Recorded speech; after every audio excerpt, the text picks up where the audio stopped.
എൻ്റെ പേര് ഡേവിസ്. ഞാൻ വയനാട്ടിൽ നിന്ന് വരുന്നു, സുൽത്താൻ ബത്തേരി ഇടവകയിൽ നിന്ന്. ഞാൻ ഷിപ്പിലാണ് ജോലി ചെയ്യുന്നത്. അപ്പം ഇതെൻ്റെ ആദ്യത്തെ മുളച്ചാണ്, 4 വയസ്സായി. ഇത് രണ്ടാമത്തെ 6 മാസമാവുന്നു. അപ്പോൾ ഇത് കൺസീവായി 3 മാസം കഴിഞ്ഞപ്പോൾ ഞാൻ കപ്പലിലായിരുന്നു. പെട്ടെന്ന് 3-ാമത്തെ മാസത്തെ സ്കാനിങ് കഴിഞ്ഞപ്പോൾ ഡോക്ടർമാർ എല്ലാവരും പറഞ്ഞു, കുട്ടീനെ എന്തായാലും അബോർട്ട് ചെയ്ത് കളയണം, ഒരിക്കലും ഇത് പുറത്തേക്ക് വന്നു കഴിഞ്ഞ് കഴിഞ്ഞാൽ പുറത്തേക്ക് വരുമോ എന്നുള്ള കാര്യം ഡൗട്ടാണ്. മാത്രമല്ല നീരും ലങ്സിനും കിഡ്നിക്കും ഹാർട്ടിനും ഒക്കെ പ്രോബ്ലം ഉണ്ടാവും. ഇനി പുറത്തേക്ക് വന്നാലും ഡൗൺ സിൻഡ്രംസ് എന്തായാലും ഉണ്ടാവും എന്ന് പറഞ്ഞു. അങ്ങനെ വൈഫ് എന്നെ വിളിച്ച് പറഞ്ഞു. അങ്ങനെ വൈഫിനോട് ഞാൻ പറഞ്ഞു, നമുക്ക് നാട്ടിൽ വന്ന് ഞാൻ നാട്ടിലേക്ക് വേഗം തന്നെ വരാം. അങ്ങനെ പിന്നെ ഭാഗ്യം കൊണ്ട് തന്നെ 2 ദിവസം കൊണ്ട് എനിക്ക് നാട്ടിലേക്ക് വരാൻ കഴിഞ്ഞു.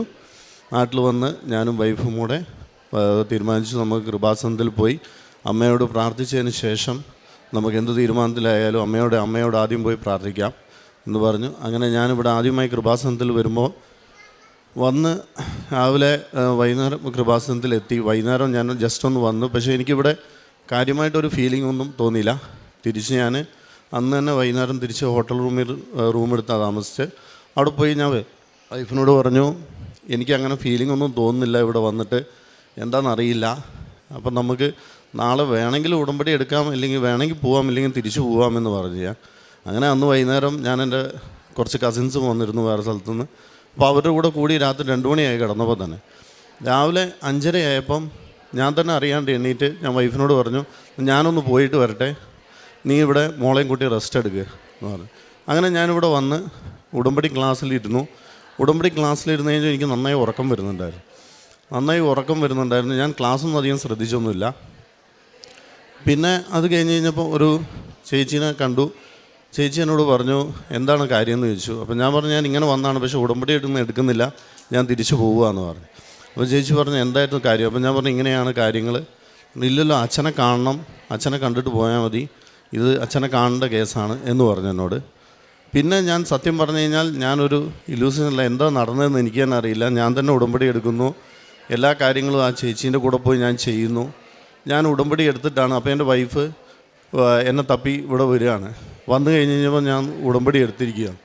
അങ്ങനെ അച്ഛനെ ഉടമ്പടി എടുത്തതിന് ശേഷം അച്ഛനെ കാണാൻ പറ്റി. അച്ഛൻ ഞങ്ങളോട് തലയിൽ വെച്ച് പ്രാർത്ഥിച്ചുകൊണ്ട്, എന്താ മക്കളെ ധൈര്യമായി പോയിക്കോ എന്ന് പറഞ്ഞപ്പോൾ തന്നെ ഞങ്ങളുടെ കണ്ണിൽ നിന്നൊക്കെ കണ്ടമാനം വെള്ളം വന്ന് ഞങ്ങൾക്ക് ഭയങ്കരമായ ഒരു സന്തോഷം ഫീൽ ചെയ്ത്, ഞങ്ങൾക്ക് ഭയങ്കരമായ ധൈര്യം വന്നു. അങ്ങനെ ഞാൻ തിരിച്ച് നാട്ടിലേക്ക് ചെന്ന് എല്ലാവരോടും പറഞ്ഞ്, ഞങ്ങളിനി ഒരു പ്രശ്നമില്ല, മുന്നോട്ട് പോവുകയാണ്, കൊച്ചിനൊന്നും സംഭവിക്കില്ല എന്നുള്ള പൂർണ്ണമായ വിശ്വാസം ഞങ്ങളിലുണ്ടായി. അങ്ങനെ ഉടമ്പടി കാലഘട്ടത്തിൽ ഞങ്ങൾ ഡെയിലി പ്രാർത്ഥിക്കും, തൈലം വയറ്റിൽ തേക്കും, കുരിശ് വരയ്ക്കും, ഡെയിലി ഞങ്ങൾ പരമാവധി പ്രേക്ഷിത പ്രവർത്തനങ്ങളൊക്കെ ചെയ്തു. പത്രങ്ങളൊക്കെ പരമാവധി ഞാൻ എൻ്റെ ഫ്രണ്ട്സിനും നാട്ടിൽ കാണുന്നവർക്കൊക്കെ ഞാൻ വിതരണം ചെയ്തു. ഹോസ്പിറ്റലിൽ പോയി, ഓൾഡ് ഏജിലും പോയി. അത് കഴിഞ്ഞിട്ട് ഞാൻ ഷിപ്പിലേക്ക് തിരിച്ച്, അതിൻ്റെ ഇടയ്ക്ക് എനിക്കൊരു എക്സാം ഉണ്ടായിരുന്നു. അപ്പോൾ ഈ എക്സാം ഒരു പ്രൊമോഷന് വേണ്ടി, ലാസ്റ്റ് പ്രൊമോഷന് വേണ്ടി എക്സാം, ഞാൻ കുറേ കാലമായി എഴുതാതിരുന്ന എക്സാം, അതും എനിക്ക് എഴുതാൻ സാധിച്ചു. അതെനിക്ക് പാസ്സായി കഴിഞ്ഞാൽ ഞാൻ സാധാരണ നമുക്ക് റിസൾട്ട്, ഞാൻ UK യിലാണ് എഴുതുന്നത്, അപ്പോൾ റിസൾട്ട് പെട്ടെന്ന് തന്നെ വരും. റിസൾട്ട് വന്നു കഴിഞ്ഞാൽ തന്നെ പെട്ടെന്ന് തന്നെ സർട്ടിഫിക്കറ്റും വരേണ്ടതാണ്. അങ്ങനെ സർട്ടിഫിക്കറ്റിന് വേണ്ടിയിട്ട് ഞാൻ മെയിൽ അയച്ചു. അപ്പോൾ ഇത് ഞാൻ വർഷങ്ങളായിട്ട് അവരുമായിട്ട് എക്സാം എഴുതുന്നതാണ്, അവിടുന്ന് എനിക്ക് സർട്ടിഫിക്കറ്റ്സ് വരുന്നതാണ്. ഈ സർട്ടിഫിക്കറ്റ് വരുന്നില്ല. അപ്പോൾ ഞാൻ ഷിപ്പിലേക്ക് പോകേണ്ടതാണ് അപ്പോൾ തന്നെ. അപ്പോൾ ഞാൻ പോകാൻ വേണ്ടി വെയിറ്റ് ചെയ്തു. ഈ സർട്ടിഫിക്കറ്റ് വന്നിട്ട് പോകാമെന്ന് വിചാരിച്ച് സർട്ടിഫിക്കറ്റ് വരുന്നേ ഇല്ല. സർട്ടിഫിക്കറ്റ് വരാണ്ട് 7 മാസമായി. 7 മാസമായി കഴിഞ്ഞപ്പോഴേക്കും ഞാൻ പറഞ്ഞു, ഇനി സർട്ടിഫിക്കറ്റ് ഇപ്പം വന്നില്ലെങ്കിലും സാരമില്ല, ഞാൻ പോവുകയാണ്. സാമ്പത്തികമായിട്ടും കുറേ കാലമായി ഞാൻ ഷിപ്പിൽ നിന്ന് ഇറങ്ങിയിട്ട്. അപ്പോൾ ഇനിയിപ്പോൾ ഞാൻ എന്തായാലും പോവുകയാണ്, കൊച്ചിനും കുഴപ്പമൊന്നും ഉണ്ടാവില്ല, എല്ലാം നല്ല രീതിയിൽ നടക്കുമല്ലോ എന്ന് വിചാരിച്ച് ഞാൻ ഈ സർട്ടിഫിക്കറ്റിന് വെയിറ്റ് ചെയ്യാണ്ട് ഞാൻ 26-ാം തീയതി, ജൂലൈ 26-ാം തീയതി ഞാൻ എൻ്റെ ഫ്ലൈറ്റിൽ നിന്ന് ഞാൻ പിടിക്കാൻ വേണ്ടി പോകുന്നു. അന്ന് തന്നെയാണ് ഇവളുടെ സ്കാനിങ് ഉള്ളത്. അന്ന് സ്കാനിങ് ചെയ്യാൻ ചെന്ന് അപ്പോഴേക്കും സ്കാനിങ് കഴിഞ്ഞപ്പോൾ ഡോക്ടർ ആകെ ടെൻഷനിലായി. 7-ാം മാസത്തെ സ്കാനിങ് കഴിഞ്ഞപ്പോൾ ഡോക്ടർ ആകെ ടെൻഷനിലായി. ഡോക്ടർ പറഞ്ഞു, അപ്പോൾ കോഴിക്കോട് വെച്ചായിരുന്നു. അപ്പോൾ ഡോക്ടർ എന്നോട് പറഞ്ഞു, ഇല്ല ഇന്ന് തന്നെ കൊച്ചിനെ പുറത്തേക്ക് എടുക്കണം, കൊച്ചിനെ കിട്ടുമെന്ന് തോന്നുന്നില്ല, ഇല്ലെങ്കിൽ അമ്മയ്ക്കും ബുദ്ധിമുട്ടാണ്, ഇപ്പോൾ പെട്ടെന്ന് തന്നെ എടുക്കണം എന്ന് പറഞ്ഞു. അപ്പോൾ തന്നെ ഞാൻ കമ്പനിയിലേക്ക് വിളിച്ചു പറഞ്ഞു, ഞാൻ വരുന്നില്ല. ഞങ്ങൾ വേഗം ഹോസ്പിറ്റലിലേക്ക് പോയി, സ്കാനിങ് സെൻറ്ററിൽ നിന്ന് ഹോസ്പിറ്റലിലേക്ക് പോയി. വേഗം തന്നെ അന്ന് തന്നെ അഡ്മിറ്റാക്കി. അന്ന് തന്നെ കൊച്ചിനെ ഞങ്ങൾ പിറ്റേ ദിവസം 27-ാം തീയതി, ഇന്നിപ്പോൾ 6 മാസം തികയുന്നു, 27-ാം തീയതി ഞങ്ങൾ സിസേറിയൻ ചെയ്തു. കൊച്ചിനെ പുറത്തേക്ക് എടുത്തു. കൊച്ചിനെ പുറത്തേക്ക് എടുത്തപ്പം തന്നെ ഞാൻ ഡോക്ടറോട് പറഞ്ഞു. അപ്പോൾ ഡോക്ടർ പറഞ്ഞു ചാൻസ് വളരെ കുറവാണ്, 24 മണിക്കൂറിനുള്ളിൽ തന്നെ നമുക്കൊരു ഉത്തരം കിട്ടും, പക്ഷേ ചാൻസ് വളരെ കുറവാണ്, കിട്ടുമെന്ന് തോന്നുന്നില്ല കയ്യിൽ എന്ന് പറഞ്ഞു. അപ്പം ഞാൻ ഡോക്ടറെ അടുത്ത് കൃപാസനത്തിലെ തൈലം ഉണ്ടായിരുന്നു, അത് ഞാൻ കൊടുത്തു. അത് നേഴ്സുമാരുണ്ടായിരുന്നു. NICUവിലേക്ക് കൊച്ചിനെ കൊണ്ടുപോയപ്പോൾ ഞാൻ പറഞ്ഞു, ഇത് ഒരു കുരിശ് വരയ്ക്കണം, കൊച്ചിൻ്റെ മേത്ത് ഒരു കുരിശ് വരയ്ക്കണം ഇത് വെച്ചിട്ട്, ഇതെൻ്റെ ഒരു വിശ്വാസമാണ്. അതുകൊണ്ട് എനിക്ക് പക്ഷേ നല്ല ധൈര്യം എനിക്ക് തോന്നി. വൈഫിനും നല്ല ധൈര്യം. ഞങ്ങൾക്ക് രണ്ടുപേർക്കും ഒരു ടെൻഷൻ ഉണ്ടായിരുന്നില്ല സത്യം പറഞ്ഞാൽ. ബാക്കി എല്ലാവരും ടെൻഷനിലായിരുന്നു. ഞാൻ പറഞ്ഞു ഈ തൈലം ഒന്ന് കുരിശ് വരയ്ക്കണം, ഈശോയെ പ്രാർത്ഥിച്ച് ഞാൻ കുരിശ് വരച്ചോളാൻ പറഞ്ഞു. അപ്പോൾ ഡോക്ടർമാർ പറഞ്ഞു ആയിക്കോട്ടെ സാരമില്ല ഞങ്ങൾ ചെയ്തോളാമെന്ന് പറഞ്ഞു. അങ്ങനെ കൊച്ചു വെൻറ്റിലേറ്ററിലാണുള്ളത്. അങ്ങനെ 2-3 ദിവസമായി വെൻറ്റിലേറ്ററിൽ തന്നെയാണ്. ഡെയിലി ഞാൻ പോവും, സിസ്റ്റം നേഴ്സുമാരോട് പറയും ഒന്ന് തൈലം പൂശി കുരിശ് വരയ്ക്കണം. 4-ാം ദിവസം 5-ാം ദിവസം 6-ാം ദിവസം കഴിഞ്ഞു. എന്നെ അവർ കാണിച്ചു കൊച്ചിനെ കാണിക്കും. കൊച്ചിൻ്റെ ഹാർട്ടിന് ഹോളുണ്ട്, ലങ്സിൻ്റെ ചുറ്റും മൊത്തം നീരാണ്. അപ്പോൾ നീര് ഇങ്ങനെ എടുത്തുകൊണ്ടിരിക്കുകയാണ്. കിഡ്നിക്ക് പ്രോബ്ലം ഉണ്ട്. അപ്പോൾ ഒരു കിഡ്നി ചെറുതാണ്, അപ്പോൾ ഇതുണ്ടാവുമോയെന്ന് അറിയില്ല എന്ന് പറഞ്ഞു. ഞാൻ പറഞ്ഞു. അപ്പോൾ എനിക്ക് ഒരു ടെൻഷനും തോന്നിയില്ല. ഞാൻ പ്രാർത്ഥിക്കുന്നുണ്ടായിരുന്നു. ഞാൻ പോയി എന്നും കുരിശ് വരയ്ക്കും, ഞാൻ പ്രാർത്ഥിക്കും, ഞാൻ തൈലം പൂശും, ഞാൻ വരും. അപ്പോൾ എനിക്ക് ടെൻഷനില്ല. ഇവളും റൂമിലേക്ക് മാറ്റി. അങ്ങനെ ഒരു 15 ദിവസം കഴിഞ്ഞിട്ട് ആണ് അതിൻ്റെ ഇടയ്ക്ക് ഈ എൻ്റെ സർട്ടിഫിക്കറ്റ് വരാനുള്ള സർട്ടിഫിക്കറ്റ് എന്താണെന്നറിയില്ല. അതാണ് ഞാൻ കാണുന്നത് ഏറ്റവും വലിയ എനിക്കൊരു അത്ഭുതമായി തോന്നിയത്. അന്ന് ഞാൻ ഇവളെ അഡ്മിറ്റാക്കിയ അന്ന് ഇവള് ഹോസ്പിറ്റലിൽ കിടക്കുമ്പോൾ പിറ്റേ ദിവസം രാവിലെ സിസേറിയൻ. അപ്പോൾ അന്ന് കൊണ്ടുപോകുന്നതിൻ്റെ അന്ന് ഞാൻ UK വെറുതെ വിളിച്ചപ്പോൾ അവർ പറഞ്ഞു ഞങ്ങൾ അയച്ച മെയിലുകളൊന്നും നിങ്ങൾക്ക് കിട്ടിയില്ല, നിങ്ങൾ അയച്ച മെയിലുകളൊന്നും എനിക്കും കിട്ടിയില്ല. അപ്പം ഞാൻ നോക്കുമ്പോൾ ഇത്രയും വർഷമായിട്ട് ഞാൻ അയച്ച മെയിലുകളും അവരയച്ച മെയിലിൽ നിന്ന് ഒരു വ്യത്യാസമില്ല. അന്ന് ഞങ്ങൾ ഒരു മെയിൽ അയച്ചു, അങ്ങോട്ടും കിട്ടി ഇങ്ങോട്ടും കിട്ടി. അന്ന് എൻ്റെ സർട്ടിഫിക്കറ്റ് വരികയും ചെയ്തു. അത് എങ്ങനെയാണെന്ന് ഇതുവരെ എനിക്കറിയില്ല, അവർക്കും ഒന്നും മനസ്സിലായില്ല. ഇത്രയും കാലം അവർ റിപ്ലൈ അയച്ചിരുന്നത് ഞാൻ റിപ്ലൈ അയച്ചിരുന്നതൊക്കെ ഒരൊറ്റ മെയിലിലായിരുന്നു. അത് കഴിഞ്ഞിട്ടൊരു അന്നത്തോടെ സർട്ടിഫിക്കറ്റും കിട്ടി, അല്ലെങ്കിൽ ഞാൻ നേരത്തെ പോയിരുന്നതാണ്. അങ്ങനെ ഒരു 15 ദിവസം 20 ദിവസം കഴിഞ്ഞപ്പോഴേക്കും കൊച്ചിനെ ഞങ്ങൾക്ക് NICUവിൽ നിന്ന് പുറത്തേക്ക് എടുക്കാൻ പറ്റി. ഒരു കുഴപ്പങ്ങളും ഇല്ലാണ്ട് മാതാവും ദൈവവും ഞങ്ങൾക്ക് തന്നു കൊച്ചിനെ. ഞങ്ങൾ ഒരു കുഴപ്പമെന്ന് ഡോക്ടർമാർ പറഞ്ഞു. ലാസ്റ്റ് 30 ദിവസം കഴിഞ്ഞിട്ട് ഞാൻ 10-20 ദിവസം കഴിഞ്ഞപ്പോൾ ഞാൻ തിരിച്ച് ഷിപ്പിലേക്ക് പോയി. അത് കഴിഞ്ഞിട്ട് NICUവിൽ നിന്ന് പുറത്തേക്ക് വരുമ്പോൾ ഡോക്ടർമാർ പറഞ്ഞു ഞങ്ങൾ ഒരിക്കലും പ്രതീക്ഷിച്ചില്ല കൊച്ചിനെ ഇങ്ങനെ നിങ്ങൾക്ക് തരാൻ കഴിയുമെന്ന്. പക്ഷെ നിങ്ങളോട് എല്ലാവരും ഞങ്ങൾ ഉദ്ദേശിച്ചിരുന്നു അന്നു മുതലേ ഒരിക്കലും പ്രതീക്ഷ വെക്കരുതെന്ന്. പക്ഷേ എനിക്കും എൻ്റെ ഭാര്യയ്ക്കും 100% ഉറപ്പുണ്ടായിരുന്നു മാതാവ് ഈശോ ഞങ്ങൾക്ക് തരും എന്നുള്ള ഒരു ഇതുമില്ലാണ്ട്. ഇതാണ് കൊച്ച്. അതുപോലെ തന്നെ സിസേറിയൻ്റെ ദിവസം ചെറിയ ടെൻഷനും കാര്യങ്ങളൊക്കെ ഉണ്ടായിരുന്നു. പക്ഷേ പരിശുദ്ധാത്മാവിൻ്റെ ഒരു ഭയങ്കര പ്രസാദപരം ഞങ്ങൾക്ക് 2 പേർക്കും ഉണ്ടായിരുന്നു. ഒത്തിരി ടെൻഷൻ ചുറ്റുമുള്ളവരിലുണ്ടായിരുന്നെങ്കിൽ കൂടി ഞങ്ങൾക്ക് അങ്ങനെ കരച്ചിലോ ഭയങ്കരമായൊരു അങ്ങനെയൊന്നും ഇല്ലായിരുന്നു ഞങ്ങൾ 2 പേരും ഇങ്ങനെ പറഞ്ഞു. രാവിലെ സിസേറിയൻ്റെ ദിവസം രാവിലെ പറഞ്ഞു മാതാവിൻ്റെ പ്രത്യക്ഷീകരണ കൃപാസന മാതാവിൻ്റെ പ്രത്യക്ഷീകരണത്തിൻ്റെ സാക്ഷികളായി മാറാനായിട്ട് ഈ ഒരു കാര്യങ്ങൾ സംഭവിക്കുന്നതാണ്, അത് ഉറപ്പാണ്, അതിൽ കൂടുതലൊന്നും അല്ല എന്നുള്ള ആ ഒരു ഭയങ്കര സന്തോഷം ഞങ്ങൾക്കുണ്ടായിരുന്നു. അതിനുള്ള വലിയ വലിയ കാര്യങ്ങൾ സംഭവിക്കണമല്ലോ, അതിനു വേണ്ടിയുള്ളതാണ് ഇതെല്ലാം എന്ന്. മാത്രമല്ല ഞങ്ങൾക്ക് എന്നും ബൈബിളിലെ വചനങ്ങൾ സ്റ്റാറ്റസ് ഇടുമായിരുന്നു. ഞങ്ങൾ കൃപാസന മാതാവിൻ്റെ ഉടമ്പടിയൊക്കെ എടുത്ത് അതിന് മുമ്പ് തന്നെ ഉണ്ടായിരുന്നു. അപ്പോൾ സ്റ്റാറ്റസ് ഇടുമായിരുന്നു ഞങ്ങൾ. അപ്പം എന്നും രാവിലെ ഞങ്ങൾക്ക് വചനം വരും ഗ്രൂപ്പുകളിലായിട്ട്. അപ്പം അന്ന് രാവിലെ എൻ്റെ ഭർത്താവിന് വന്ന വചനം എന്ന് പറയുന്നത് ഏശയ്യ 66:9 കർത്താവ് അരുളി ചെയ്യുന്നു, പ്രസവത്തോളം എത്തിച്ചിട്ട് പ്രസവം നടക്കാതിരിക്കുമോ? ജന്മം നൽകുന്ന ഞാൻ ഗർഭപാത്രം അടച്ചു കളയുമോ? നിൻ്റെ ദൈവം ചോദിക്കുന്നു എന്ന്. ഈ ഒരു വചനം കൂടെ അന്ന് കേട്ടപ്പോൾ ശരിക്ക് കണ്ണ് നിറഞ്ഞുപോയി. കാരണം ഞങ്ങളോട് ദൈവം സംസാരിക്കും, ഞങ്ങളുടെ കൂടെ തന്നെ ഉണ്ടെന്ന് മനസ്സിലായി. കാരണം അത്രയും ആപ്റ്റായിട്ടുള്ളൊരു വചനമാണ് ഞങ്ങൾക്ക് അന്ന് തന്നത്. പിന്നെ ഞങ്ങൾക്ക് ഒരു പേടിയില്ലായിരുന്നു, ഒരു വിധത്തിലുള്ള പേടിയും ഞങ്ങളെ തട്ടിയിരുന്നില്ല. മാത്രമല്ല എന്ത് സംഭവിച്ചാലും ശരി ഞങ്ങളുടെ ദൈവം ഞങ്ങൾക്ക് തരും, മാതാവ് വഴി ഞങ്ങൾക്ക് തരും എന്നുള്ള ഒരു പൂർണ്ണ വിശ്വാസം ഉണ്ടായിരുന്നു. അത് ഞങ്ങൾ ഉറച്ചു നിന്നു.